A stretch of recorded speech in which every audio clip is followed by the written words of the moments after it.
he was a traitor in their eyes, and he was actually planning to physically disassemble the nuclear warheads and destroy them. You know, I mean, what a greater act of treason could you do? Doing it on behest of Khrushchev. There's so many angles to it. And so that's why they did. That's why they felt completely self-righteous about it. They deploy the S-Force. So how does Dulles do that? Because Dulles leaves and joins Brown Brothers Harriman. Yeah, he goes back to Brown Brothers Harriman, where he had, in effect, never really left. Because the Central Intelligence Agency was the brainchild of the people at Brown Brothers Harriman. You know, Robert Lovett, who was one of the senior partners there, is the one who wrote the original memo to Truman recommending that they create a Central Intelligence Agency and that they have a covert operations capacity, which they put in Section 5412, to authorize them to engage in covert operations. And what was Brown Brothers Harriman was just like a normal law firm at the surface, or what? Brown Brothers Harriman wasn't a law firm. Brown Brothers Harriman was a collective investment company. Oh, it was an investment company, that's right. And they had the richest 25 patrons from the robber barons that were all investors, common investors. And they would come together and decide how they were going to direct their investments together. What they did, for example, after World War I, this gets a little complicated, but after World War I, in 1918, they had the Versailles Treaty negotiations. It turns out that the Secretary of State under Wilson, back in 1918, was a guy named Robert Lansing. Robert Lansing was the son-in-law of John W. Foster, who was the former Secretary of State back in 1893. He's the grandfather of John Foster Dulles and Allen Dulles. Those are his nephews. And so what he does is, when he supervises setting up the Versailles Treaty, he brings in his two nephews as part of the team that they bring to Versailles. Those are the two guys that drafted the war reparations provisions inside the Treaty of Versailles. But this feels like too big of a triple bank shot or something. Because you also talk about, like, it's like the Union Bank was like funding. There was no doubt about that. Yeah. That's just a fact. So but do you think that the Versailles was sort of intentionally, you know, too harsh in a way that, like, made, you know, like created an auspice for the extremism of Nazism, sort of, you know, crushed Weimar Germany? No, it started out in a much more prosaic motive. Because what they did is they said, oh, look, we're imposing the war reparations requirements of Germany through the exercise of the power of the State Department, supervising the Versailles Treaty. And so they have this major debt now that they owe to all the corporations that they had destroyed their property in the aggressive war in World War I, right? And so what they did then is, through the power of his office as Secretary of State, Robert Lansing appoints Allen Dulles, who is legal counsel for Brown Brothers Harriman, to be the lawyer for Germany. And he conducts a negotiation pursuant to which those war reparations will be covered by Brown Brothers Harriman. They're going to extend loans to the German government to pay the war reparations, and they're going to take as security for those loans stock in all their major military industries. That's really crazy. In 1924, George Herbert Walker leaves Brown Brothers Harriman, sets up the Union Bank of New York, completely capitalized by the guys who were part of Brown Brothers Harriman, all the 25 investors. They capitalized the bank. They set up a foreign subsidiary up in the Netherlands called the Bank of Shipping and Commerce, that's run by Fritz Thyssen, and they finance the construction of the international headquarters of the Third Reich.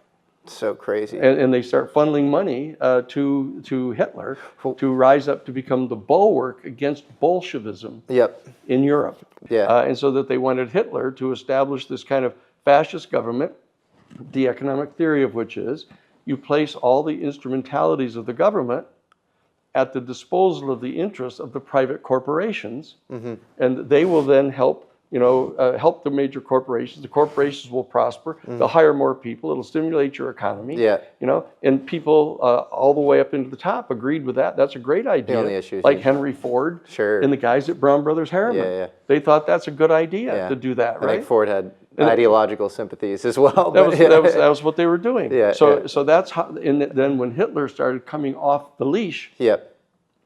And deciding that he was not only going to become the bulwark, he's going to nationalize everything, he's going to take it all over. And so that ended up getting sort of out of control. They lost control of him. But it's like, this is like a really interesting narrative that the CIA, they're set up by oligopolistic interests. Yes. Yeah. To be able to set up an economic system that was actually fascist. That was actually putting the instrumentalities of the government at the disposal of the interests of the corporations, because then the corporations could deploy, for example, sending a military expeditionary force down to Nicaragua, and ousting the democratically elected government, all on behalf of who? Yeah, sort of Yankee imperialism. There's a book called The Three New Deals, and it was like Hitler, Mussolini, and FDR, and they were all sort of compared. And it was sort of, it just shows how sympathetic the U.S. was to Hitler, just after 33 and before 38, between 33 and 38. FDR wasn't, because they tried to assassinate him. They were planning to overthrow him. I didn't know that. Oh, yeah. What's the story behind that? 1934, Brown Brothers Harriman, the people, planned to overthrow Franklin Roosevelt. Is that true? Oh, yeah, absolutely true. And so absolutely true. What was the plan there? They tried to recruit the commandant of the United States Marine Corps, General Butler, to lead a major insurrection of the World War II veterans, against Franklin Roosevelt's government, to oust him and to put Smedley Butler, the General Butler, in charge.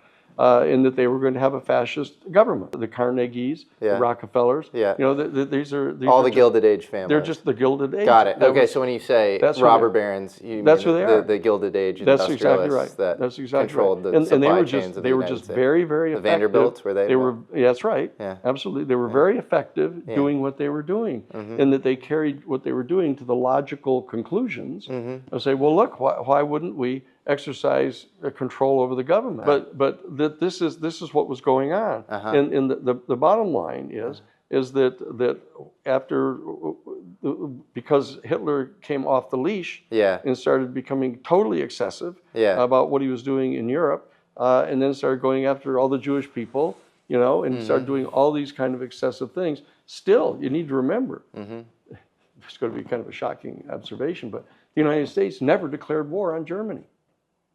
Really? Never did. They declared war on Japan. Japan after Pearl Harbor. Japan after Pearl Harbor, and then Germany declared war on the United States because they were in the Axis. Because there was this huge, powerful group inside the United States that didn't want to go to war with Germany. The critique of FDR at the time was like he was not paying attention to any of the stuff going on with the Holocaust, and that he waited way too long, and that yeah, I mean, he didn't want to go to. He didn't want to go to war initially. And then once he realized that because the whole lobby didn't want to go to war against Germany, because they're the ones that had created them. But there are some rumors that he might have had pre-knowledge of Pearl Harbor. Oh, he didn't. That's not rumor. So you think that's true? I know that's true. They lured the Japanese in because he was convinced that they were eventually going to have to go to war anyhow, and so that what he wanted to do is he wanted to rally the American people behind it. So what he did is he ordered all of the destroyers and all three of the major aircraft carriers into Pearl all at one time, and they were monitoring the Japanese trafficking, and they realized that they said, "Oh, what's your confidence level that he had knowledge of that?" It's 100%. Okay. It's 100%. Okay. Because we know that they had the cable traffic, they had the communications going on with all the Japanese military. Yep. And that they knew that they were luring them in, and once they decided they were going to do it, he sent the personal order the night before the attack on December 7th. He ordered all the aircraft carriers to leave under the cover of night. That's the key. Once you see that, they ordered them all out of there, and they let them bomb Pearl Harbor and sink a number of the fairly outmoded destroyers anyhow that they had.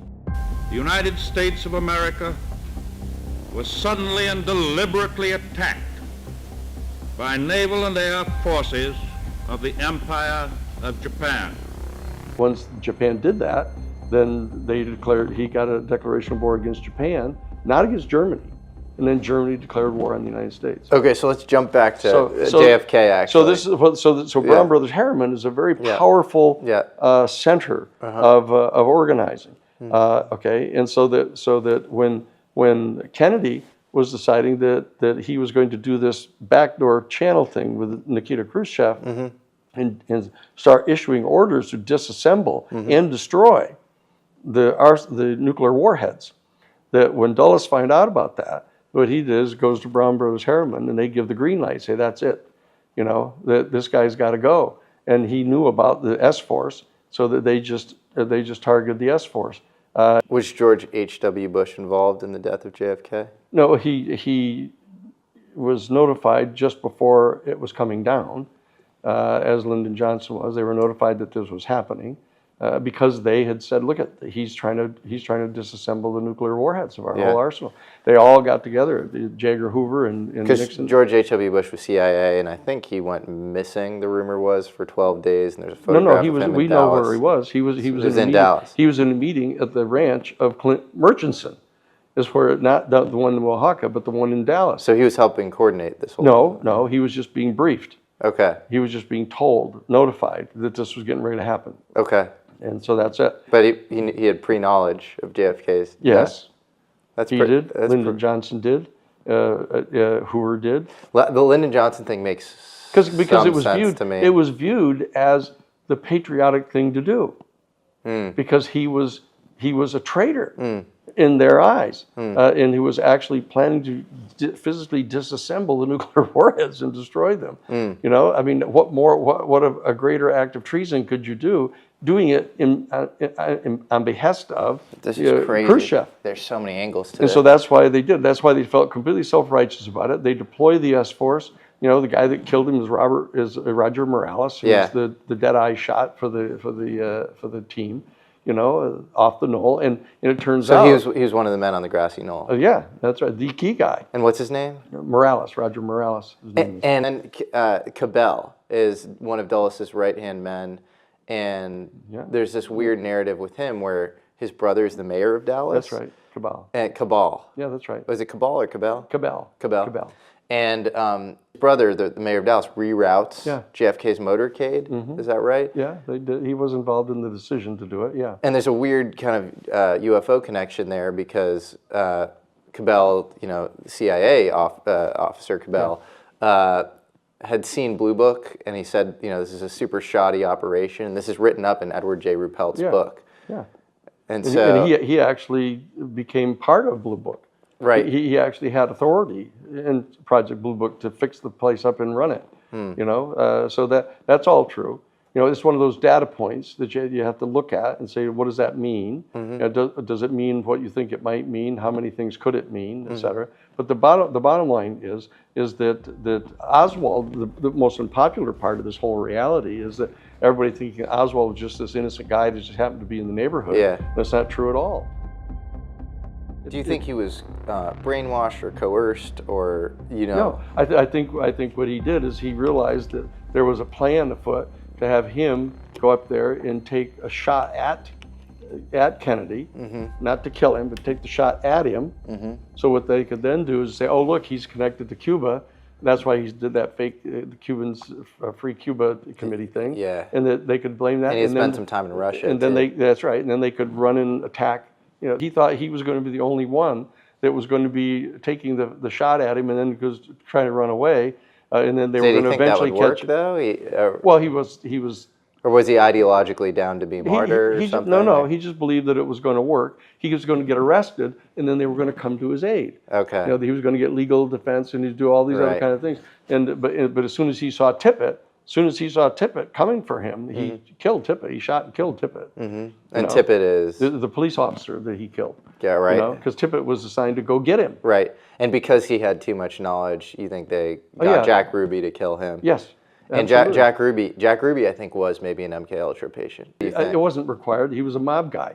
The mob guys were all into the assassination team and everything. Yes, but so it didn't require brainwashing him or anything. Yeah, but it was really odd because he never recalled killing Lee Harvey Oswald, and as soon as he kills him, he's going, because he's a Miami nightclub guy, and all the cops around him are, arresting him, and he's going, "What are you doing? I'm Jack Ruby." And then in his jail cell for 6 months or whatever, he doesn't recall ever having anything to do with the killing. Well, and then he's seen by Jolly West, I know. who we know is, ran MK Ultra, was in correspondence with But Sidney he Gottlieb. also tried to get to talk to Earl Warren directly to tell him what was really going on. Jack Ruby. Jack Ruby did. Well, that's why you get Jolly West in there, and Jolly West spends 24 hours with him in his jail cell. No records of this, and he comes out and he says Jack Ruby has had a psychotic break, and Jack Ruby goes nuts, and he says, you know, I'm hearing Jews screaming on the other end of, you know, my jail cell. I think they're dying or whatever, and so to me that screams that at least there he was brainwashed. I don't know about prior. Well, what I'm saying is that with Occam's razor, applying Occam's razor, it doesn't require all of that for him to be directed by the mob to do the initial killing. take out Oswald. Correct. Get him the hell out of there. Correct. In fact, it would probably imply he was lucid and had some knowledge if he were brainwashed by Jolly West, which I think he was. Well, so maybe he was actually aware of what was going on when he killed him. Yeah. And then that's right. They saw him as a liability, and they had to take him out via Jolly West. Yeah. So the plan was to simply have Oswald take the shot at Kennedy, flee, run away, get away, and have Tippit kill him.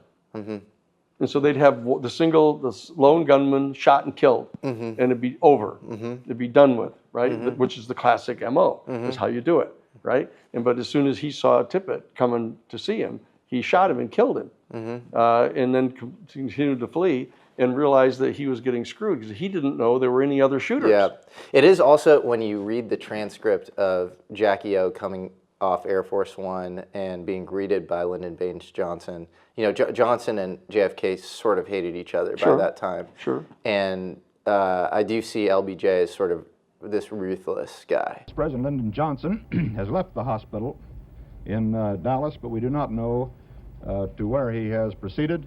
Yeah, he was that. He was that. And like you hear, I don't know, you just read the transcript of him speaking to Jackie O, and she kind of runs into his arms, and seems freaked out. He's like, "They're gonna get us. They're gonna get us all." Yeah. And to me, it seems like live action role playing, like a little bit fake. Jack Valenti. Yeah. Jack Valenti told me all about it. Okay. Jack Valenti was with him. Okay, so that's right. Jack Valenti was with him. He locked himself in the bathroom on Air Force One. He locked himself in the bathroom and wouldn't come out. And Jack Valenti had to go and get him to take him out of there. And he was going through this whole thing. They're going to kill us all. They're going to kill us all. But he'd already been notified the previous night out at Clint Murchison's house. And there are at least 3 witnesses to testify to that.